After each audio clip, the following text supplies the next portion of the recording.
মেহেরপুরের শোলমারী সরকারি school, গাংনীর মঠমুডা school এবং মুজিবনগরের আনন্দবাজ স্কুল, গাংনীর রামনগর স্কুল দুটি ফুটবল টুর্নামেন্টে ড্র হয়েছে। মেহেরপুর জেলা প্রশাসন ও জেলা প্রাথমিক শিক্ষা অফিসের উদ্যোগে মেহেরপুর জেলা পর্যায়ে প্রাথমিক বিদ্যালয় গোল্ড কাপ ফুটবল টুর্নামেন্ট বালক এবং বালিকা গ্রুপের দুটি খেলায় গোলশূন্য ড্র হয়েছে।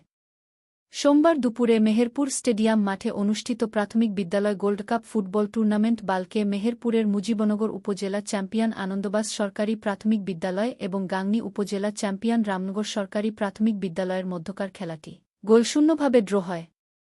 এদিকে একই মাঠে অনুষ্ঠিত প্রাথমিক বিদ্যালয়ে গোল্ড কাপ ফুটবল টুর্নামেন্ট বালিকা গ্রুপে মেহেরপুর সদর উপজেলা চ্যাম্পিয়ন শোলমারী সরকারি প্রাথমিক বিদ্যালয় এবং গাংনী উপজেলা চ্যাম্পিয়ন নওদা মঠমুডা সরকারি প্রাথমিক বিদ্যালয়ের মধ্যকার খেলাটি গোলশূন্যভাবে শেষ হয়।